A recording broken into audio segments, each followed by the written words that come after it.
ni ibintu byaje gukomeza kugenda biteza impagarara, haba ku bafana ba Bruce Melody ndetse no ku bafana ba Yago Ponda. Iyi Big Energy yamaze kuba yakaba cyangwa se kuba yakiharira igice kinini cy'urubyiruko, aho kuko rero wahoze uri kubibona cyangwa se urimo kubireba, iyi Big Energy yaje kuba yasebya Bruce Melody ndetse bigatuma ahita arambika mikorofone akanahita ava kuri stage igitaraganya. Big Energy rero yaje kuba ibakahasamutwe, aho iki gitaramo cyari kigamije kuba cyakamamaza Primus ariko bikaza kurangira igitaramo gipfuye. Ni mu gitaramo rero uyu Bruce Melody yari arimo kuba yataramira abafana be. Ibi rero byaje kuba byateza saga nyuma yaho, ndetse Yago agakomeza kugenda amwumvisha ko mu gihe atari yapfukama ngo asabe imbabazi, ibintu bye bizakomeza kugenda biba bibi, ndetse guhera mu bafana ba Bruce Melody bari Canada ko naho Big Energy iriyo,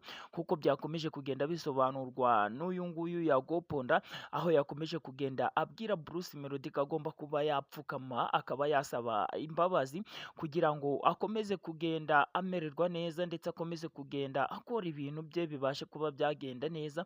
Rero ni mu gitaramo rero Bruce Melody yari yataramiyemo, urumva ko Big Energy yahise yiganza, ndetse uyu Yago usanzwe afitanye bifu cyangwa se inzika n'uyu Bruce Melody ngo ku by'amakosa ye yabashije kuba yamukorera, ni nawe watumye rero iyi Big Energy ihaguruka, dore ko iyi Big Energy ubuyobozi bw'igihugu cy'u Rwanda bwamaze kuba bwayifata nk'iterabwoba cyangwa se nk'agatsiko k'iterabwoba, aho rero baje kuba bafatira ibihano bigiye bitandukanye ku muntu wese bizagaragara ko ashyigikiye iyi Big Energy, nk'uko byakomeje kugenda bitangazwa na SP Namuhoranye wo mu gihugu cy'u Rwanda. Aha ngaha rero ni naho Yago yahereye avuga ko ngo ku bw'amakosa yakorewe n'uyu Bruce Melody atazigera amuha agahenge cyangwa se apfa kumureka gutyo gusa mu gihe atari yasaba imbabazi. Rero uyu Yago Ponda yakomeje kugenda akurikiranwaho ibyaha bigiye bitandukanye, ari nacyo cyahise gituma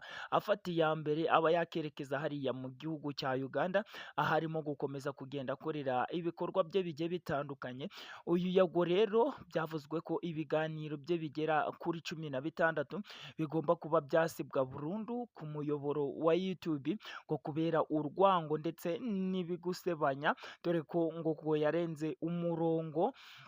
akabasha kuba yavuga ibintu bitemewe, aho yaje kuba yagaragaza ivangura ndetse n'ibindi bintu bigiye bitandukanye bitari byiza mu muco w'igihugu cy'u Rwanda. Ndetse reka tukubwire ngo n'uyu nguyu Karara ibiganiro bye bigera kuri 28 nabyo byamaze kuba byakanzurwa ko bigomba kuba byakurwa kuri YouTube, ndetse n'uyu Bosco Empire nawe we 96% by'ibiganiro bye ngo agomba kuba yabikuraho,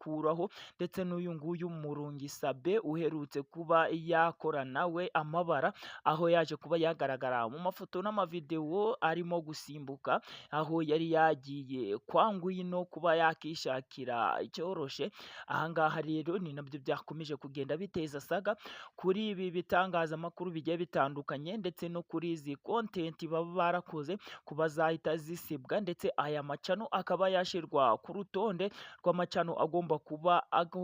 kuba agenzurwa umunsi ku munsi, kugira ngo harebwe niba nta bindi biganiro by'urukozasoni cyangwa se ibyo kuba barengerera mu kazi kabo ka buri munsi baba babasha kuba bakora. Ibi rero ni ibitangazamakuru bigera kuri 4 bigomba kuba byasibaho ibiganiro, nk'uko byakomeje kugenda bivurwa na polisi y'igihugu cy'u Rwanda, ngo bitabaye ibyo bigahita byafungwa cyangwa se ba nyirabyo bakabasha kuba bamererwa nabi, dore ko bakomeje kugenda batanga urugero nko kuri uyu nguyu Sikovia usanzwe ufite igitangazamakuru cya Mama urwa Gasabo, ndetse n'uyu nguyu Joseph, kandi ntuze kuba wakirengagiza uyu nguyu Ukwezi TV. Uyu nguyu rero bakaba aribo batanzweho urugero rwiza rwo kuba bakomeza kugenda bakora ibikorwa byabo bya buri munsi, aho rero iyi RIB cyangwa se uru rwego rw'ubugenzacyaha RIB mu gihugu cy'u Rwanda rwamaze kuba rwakanzura ko ibi bitangazamakuru twavuze haruguru ko bigomba kuba byasiba ibi bihangano. Reka nkubwire ngo nyaboneka wowe utari wakanda subscribe cyangwa se abone, bikora aka kanya kugira ngo tujye tubasha kubana 5 kuri 5 ndetse dukomeze kubana mu makuru ndetse n'ibiganiro tugenda tunyuza hano kuri News TV. Ndabakunda cyane, njyewe nitwa Sindi Nkabo Fred, Imana ibarinde. Reka dukomeze kugenda tubegereza update umunsi ku munsi, tugende tubasesengurira amakuru akantu ku kandi. Andi makuru yo nakagaruka, dore ko turaza kwibanda ku makuru